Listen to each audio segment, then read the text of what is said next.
press conference that I've been late for this season. So hopefully you guys will give me a pass on this one. My wife and I and Cocky spent the morning over at the Children's Hospital here in Columbia with those young patients. So fantastic experience there, and certainly puts things in perspective during any time of the year, but particularly this holiday season. So thankful for those children we got to visit with this morning, and the doctors and nurses there at the hospital as well. So apologize for being a few minutes late. Busy week in between recruiting trips. After I talked to the local media here on Sunday, I've been out recruiting like the rest of college football coaches have this week, and been in 1, 2, 3, 4, 5, I guess 7 different states still since Sunday. And as soon as I finish this, I'll be getting on a plane and going to my 8th state since Sunday as well. So busy time. Recruiting's going fantastic. Players are in exams this week as well. We'll get off the road here this week and host a couple young men and their families on official visits this weekend. I believe graduation here is on Monday, I believe. We've got some December graduates that we're very proud of and want to congratulate them. And then we'll crank up a practice next week and plan to get 9 practices in here in Columbia before we break on the 22nd for Christmas. We'll practice that morning and give our guys a few days off to get home and be with their families during this holiday season. And then we'll reconvene in Charlotte on Christmas night and get to work. And so thankful for the opportunity to be a part of the Duke's Mayo Bowl, and what a fantastic opportunity for our fans as well, and players. I know there's a lot of excitement about this game. I was in Charlotte Friday night for an ACC event with my dad. I was in Charlotte Monday night for the Nagurski Award presentation, and there's so many Gamecocks that I've talked to that are excited about this, so many Tar Heels that I talked to that are excited about this matchup. And I know there's some great energy in Charlotte right now, and as there should be, and we're very thankful to be a part of this bowl game. So thankful for our players, are so excited for our players to be going back to a bowl game for the first time since 2018. Excited for them. It's a great reward for them. We've got a big challenge ahead of ourselves with North Carolina and Coach Brown. Ton of respect for their program and the way they do things. Ton of respect for Coach Brown. He's a legend of the profession. Somebody that back in my dad's very first season at Virginia Tech, back in 1987, I think Coach Brown was the head coach at Tulane. And my dad played Virginia Tech, and Tulane played Virginia Tech, and my dad played Coach Brown in Tulane down in the Superdome that year, if I'm not mistaken. So pretty neat that my dad's first year as a football coach at Virginia Tech, he played Coach Brown, and here I am, my first year as a head coach at South Carolina, and I'm getting to play Coach Brown. I think the Hokies got the heck beat out of them that night. So hopefully this beamer will have a little bit better success. But it's a great testament to Coach Brown and what he's about as a coach, and the level of success he's had for a long time, that he's still doing it at a high level. So we've got a really, really big challenge ahead of us. They're extremely talented, and we're excited for the opportunity to go compete. So with that, I'll be glad to take any questions. Gene Chapikoff has the first question. Hey, Shane, just asking you about the state of college football right now, and in particular, the December 15th signing date, the early deadline, and the transfer portal. Are there unintended consequences that go with that? And you have concerns going forward for the sport?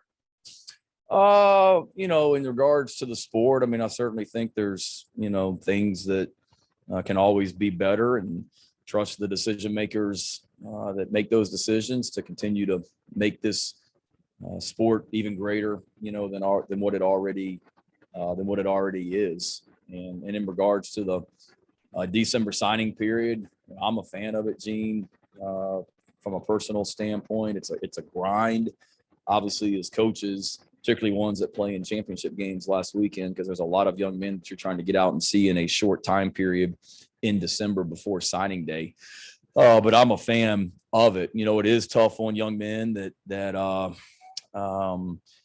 we're all set to sign with a school next week that their coach has either gotten fired or left for another job here in the last, week, 2 weeks, 3 weeks. And that's certainly can put a kink in some plans as well. But thankfully, there's the February signing period where young men, if they're not ready to sign next week, they can wait. So like anything, Gene, there's positives and negatives about it.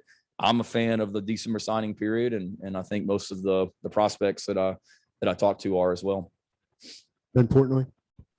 Shane, Mack was talking about how fun it is for him that he gets to coach against you, having known you as long as he has, and your dad as well. Just, as far as older coaches and kind of your experience with it, just what's that been like to have, I guess, coaches like Mack, like your dad, like some of the guys that you've worked with as resources for you? And I guess, how much does that impact you as a young coach? And what's kind of your relationship been with Mack through the years as well? No, it's huge. I mean, Coach Brown and his wife Sally are two of my dad's I think probably closest friends in the profession. And I can remember when I was at Virginia Tech in college, and Coach Brown was the head coach at North Carolina. My mom, not to bore you with details, but my mom, she spent some time in college at UNC Greensboro, and then she ended up, also going to Averett.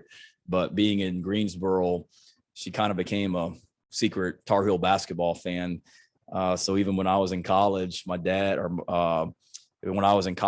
Brown was kind enough to give my mom and I tickets to go to Chapel Hill and go to the Smith Center and go to some basketball games as well. So her and I getting to go to a UNC Duke game was a thrill for her. So it goes back to that with Coach Brown and being good to me and my family. I remember when I got the job last year, one of the first people that called my parents was Coach Brown to congratulate my dad on me being named the head coach at South Carolina. When I was at Virginia Tech, my dad sent myself and a couple of our coaches at Virginia Tech out to Austin to just spend a couple of days with Coach Brown and his coaching staff. I think Brian Harsin was the offensive coordinator, if I'm not mistaken, and then Stacy Searles, who's the North Carolina offensive line coach now, and is one of my best friends in the profession. Stacy was the offensive line coach, and then when Coach Brown finished up his career at Texas, Stacy being hired at Virginia Tech was very much because of Coach Brown calling my dad and recommending Stacy. And even since I've gotten this job, I've had conversations with Coach Brown, just calling him and picking his brain on different things and things that he's learned over the years. I've read the book that he wrote about coaching. I've read that and certainly took a lot from it. And it's great to have a Hall of Fame father, but then also to have coaches like Mack Brown, that are willing to help younger coaches in the profession. It says what he's about, and something that I'm very thankful for also. David Kleiniger. Shane, I believe that Z White made it kind of clear last night, but just to confirm it, is he definitely out for the bowl game? And will there be anybody else who you've heard that will opt out? It's not definite that he's out for the bowl game. I just literally got off the phone with Z White before I walked in here on my way back from the hospital. I've had multiple conversations with Zaquandre since the day after the Clemson game, and I've had multiple conversations with a lot of our guys, and certainly we've got some guys that are having decisions to make in regards to the NFL, in regards to, we've had some guys that have gone in the transfer portal, like every school's dealing with right now. So we've got a lot of young men that I've met with, a lot of young men that I'm having conversations with, and we want what's best for them and their futures, and certainly things that we're working through. But to answer your question, I would not say it's 100% that Zaquandre is not playing in the bowl game. He made that clear to me in the conversation, things he's still working through, and we want to get him the best input and possible to make a great decision. And then in regards to everybody else, we've got some other guys that are making decisions, and we'll all reconvene here this weekend when everybody gets back in town and kind of see where we're at and go from there. Olin Taylor. Yeah, Shane, you obviously mentioned, I think Sunday, that you expect all of your assistant coaches to be in their roles for bowl practice. How do you go about balancing staff continuity and stuff like that with maybe wanting to go in a different direction or guys leaving for other jobs? How do you kind of balance those two things? Ultimately as the head coach, my job is to do what's best for the South Carolina football program, period. And always has been and always will be. So it's constantly just evaluating where we are and and what's the best thing for us, going forward, personnel wise, scheme wise, program wise, everything. And, it's a busy time, obviously, right now with recruiting, because we hit the ground running the day after the Clemson game, and we haven't slowed down yet.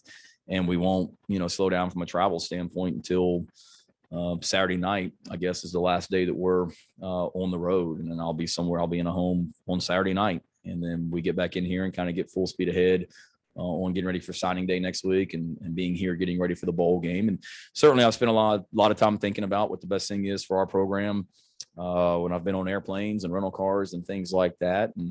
And we'll constantly, do that as well. And then as we get through the season, to me, the season's still going on, and we have another game left. And as we continue to go through December and get into January, we'll continue to evaluate the program and what's best for the program going forward. Mike Cuba. Shane, with your family and the history of bowl games, I think your dad had the second longest active streak of going to bowl games. I think you were probably around like 16 when he appeared in his first bowl game as a coach. So you have a lot of memories, good and bad, of course, when you were a player as well. But what do you remember, either being a son of a coach going into that bowl game, watching from afar, or playing in a bowl game, and, just being a coach as an assistant coach over the years in bowl games? Or what do bowl games mean to you and your family? Yeah, no, great question, Mike. I mean, it's what makes college football so special. And I'm a bowl guy because there's so many fantastic things about it. And there's so many great bowl games out there. And my dad used to say it, there's no such thing as a bowl game. And just for the players and the rewards of being able to go to a bowl game and be together in a different city and play a new opponent. I mean, there's so many fantastic things, and it's a reward. And I've been part of some great ones. And, it makes you appreciate them, because you're right. I was my dad's first year at Virginia Tech. I was 5th grade, and the first bowl game that Virginia Tech ever went to with my dad as the head coach was my junior year of high school. So from 5th grade to my junior year of high school, he was trying to get the program going and never went to a bowl game. So in 1993, when Virginia Tech got selected to go to the Independence Bowl and play Indiana, man, you would have thought it was the Rose Bowl, the Super Bowl, whatever, for everybody at Virginia Tech. And then even my dad to this day, he'll tell you we beat Indiana that day. Torian Gray played in the game, and it was a fantastic win. And that one will always be special because it was the first one. And then so many great bowl games along the way at Virginia Tech. And then when I was a player there, and then my first year at Carolina was 2007, and we didn't go to a bowl game that year. And it makes you appreciate going to them for sure. And then had a fantastic run of bowl games with Coach Spurrier. And my dad's last game as a college football coach was back in the Independence Bowl. That was his last game. So his first bowl game and last bowl game was both in Shreveport. So I spent a couple bowl games in Shreveport and for that. And then just being a part of getting to go to the greatest bowl games in the world, being at Georgia and having a chance to coach in the Rose Bowl. I mean, standing on the sidelines in the Rose Bowl, playing Oklahoma in one of the greatest college games ever. And just, I can literally remember just the sun setting and looking up in the stands and just thinking, man, how blessed am I? I'm a little kid from Blacksburg, Virginia, and I'm out here coaching in the Rose Bowl. And then being a part of playoff games at Georgia and Oklahoma. I've been in the biggest of them, and I've been in the not as noteworthy or whatever you want to call it, high profile games, but they're all special. They're all meaningful. There's great memories on and off the field. And I'm a huge supporter and huge proponent of bowl games, and so thankful for the Duke's Mayo Bowl and the opportunity to be a part of this one as well. One that I haven't been to before, that, I've always watched this game in Charlotte on television because it's typically always matched, an ACC, SEC team here recently. So I'm excited to be a part of it. Luciano. Hey, Coach, I hope you're doing well, and thanks for your time. How special is it to play your border rivals in Charlotte, and what does a bowl game mean to that rivalry?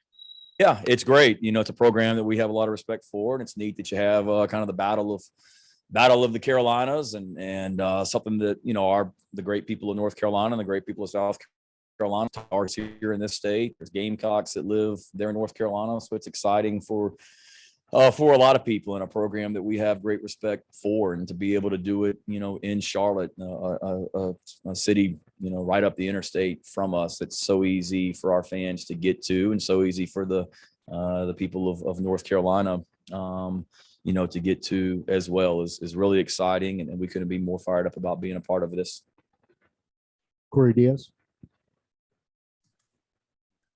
Shane, I know you've talked about, bowl practice being a great opportunity to get, whether it be scout team guys or redshirt freshmen, whomever, who hadn't really had an opportunity to step on the field and contribute a whole lot to get a lot of meaningful practice time. But when you look at your, first team offense, first team defense, first team special teamers, what will be the priority for those guys over the next, couple weeks of practice to get ready to play North Carolina?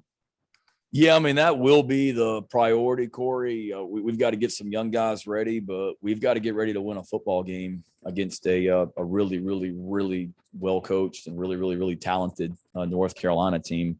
And, there's a fine line between getting the young guys work, getting the starters enough work, because it's a long layoff. I mean, it'll end up being, I guess, probably a little over a month, I guess, from the Clemson game to this bowl game.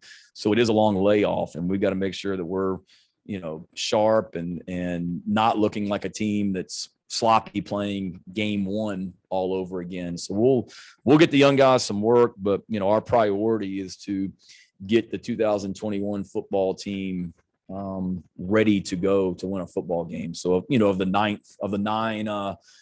of the nine practices in here in Columbia, I'd say, a half of those will be spent introducing North Carolina, because you also got to be smart about, you don't want to spend so much time in North Carolina where you it's not as fresh when you get to Charlotte and things like that. So we'll be able to get to Charlotte and have somewhat of a normal game week practice schedule as we get to Charlotte. And then we'll be able to introduce a little bit of North Carolina here in Columbia, but then also have some time to really try and get ourselves better fundamentally and get our youth a little bit better also. Will Kronsberg. Yeah, Coach. You mentioned coaching in the Rose Bowl and what an experience that was. Going back to your last year at South Carolina as an assistant, it was a pretty good year for the Gamecocks. Obviously, they went to a game that wasn't maybe the status it is now, which is it's now the Peach Bowl, Chick-fil-A Bowl back then. What do you remember that experience? It wasn't a great game for the Gamecocks, but what are your thoughts? Yeah, thanks for bringing that up, Will. It was, I remember it was a fantastic season, winning the SEC East, having a chance to play Cam Newton and the Auburn Tigers in the SEC championship, beating Alabama, beating Florida, beating Georgia, beating Clemson, beating Tennessee.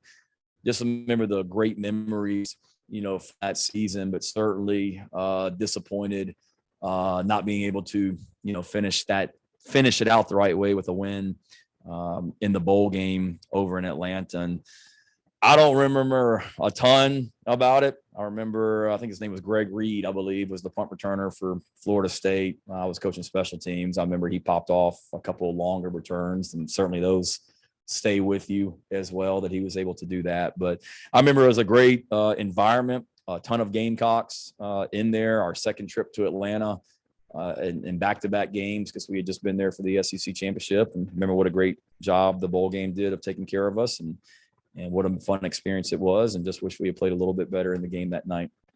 Colin Taylor. Yeah, Shane, obviously recruiting the North Carolina area, especially Charlotte's big for you guys in the program. How much momentum could going up there and having a good performance do, not only for the team going into next season, but for the recruiting area to do it against, obviously, North Carolina, which you guys battle a lot for those prospects?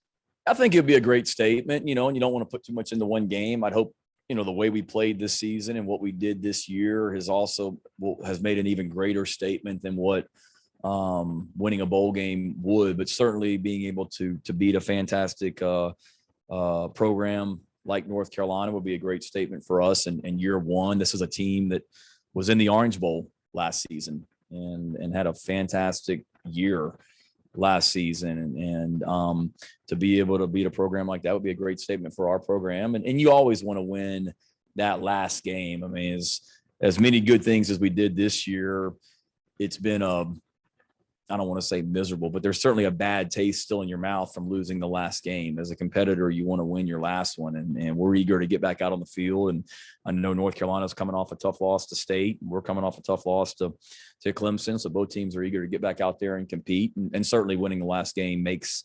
the spring practice and winter workouts and summer workouts. It gives you momentum going into the new year for sure. Ben Portnoy. Shane, correct me if I'm wrong, but you served as the interim coach in the Military Bowl for your dad at Virginia Tech, right?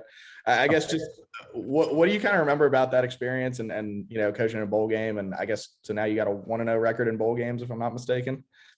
I do. Knock on wood, don't jinx me. Yeah, I should have mentioned that one. That was a fun experience. With another, long tenured coach. Tommy Tuberville was the head coach of Cincinnati during that year. But yes, my dad had some health issues and wasn't around the team for the month of December. So I ran everything and was in charge of the program. He was there that day, but he had surgery on his throat and was battling some cancer, and he wasn't really able to talk. So he was at the game and in the press box, but really couldn't communicate. He was there. So I made the decisions during the game, and our guys played really, really well that day against Cincinnati. We scored on defense. Virginia Tech did. So that was fun, kind of the way we did things. So hopefully we've scored a lot on defense here this year at Carolina. So hopefully we can do that again in that bowl game. But that was a fun day. Great atmosphere, great bowl game. Neat staying in Washington, D.C. and playing in Annapolis. And I am 1-0. So hopefully we can stay undefeated here in a few weeks. Kendall Smith. Hey, Coach, for those fans who might be on the fence about coming to the Duke's Mayo Bowl, especially after South Carolina's last couple appearances at Bank of America Stadium in Charlotte, what's kind of your message to them about, hey, there might have been some bad times at Bank of America in the past, but this is a new era, this is a new time, this is why you should come? I would say that whatever has happened at Bank of America Stadium in the past has zero to do with the 2021 Carolina football team. And I'm sure that not every experience in Clemson, South Carolina has been enjoyable, or Gainesville, Florida, or Knoxville, Tennessee, or Athens, Georgia. And our fans travel in droves to those places. So I don't know why it would be any different in Charlotte, particularly with the opportunity to go to such a fantastic city after Christmas, afternoon game. Going to be an amazing environment. I know I saw you in Charlotte the other night, and I can't tell you how many people came up to me at that event that had bought their tickets and they're coming, and a family that came up to me that the daughter goes to school here at Carolina and called the mom and said, hey, how many people can we fit in our house? Because she was trying to bring her entire sorority to Charlotte to go to the game and stay with her family, so just hearing so many stories like that. I would say that they need to be there to support this football team, because these young men have played their butts off all season and have earned this opportunity. And we're going to need a great environment out there in Charlotte that day. And I would say if they chose not to come, they're going to miss a heck of a game and a heck of an atmosphere and a heck of a bowl game. Last question goes to Mike Yuba.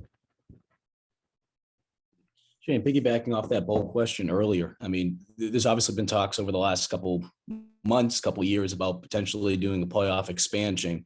With that being said, if they were to do that and that was to impact some of the amount of bowl games they already have, what would your message be for that? And because it seems like you're a big fan of being able to have some of these young men be able to get those opportunities to play in bowl games. Yeah. Certainly there's a lot more important decision makers above me that make those decisions and things like that. But, I know from that I'm probably in agreement with most coaches that if the playoff expands, we certainly want to find a way to continue to incorporate the bowl games into that. And I know there's different scenarios out there and models as far as what the expanded playoff will look like, but you certainly don't want to, in my opinion, you don't want to lose the bowl experience, because, some of my greatest memories as a player and coach have been at bowl games. It's a fantastic reward for not just the coaches and the players, but the staff and the families and everybody that get to go together and be a part of that. So I'm definitely in support of continuing to incorporate bowl games in to any potential playoff expansion, and hopefully the decision makers are in agreement as well. You know, we all want what's best for college football, and certainly bowl games are a major part of that. All right, we're going to let Coach go. He needs to catch a flight so he can color in another state on his map. And Yeah, and in order to keep going to bowl games for Exactly. sure. So Okay. thanks for being on.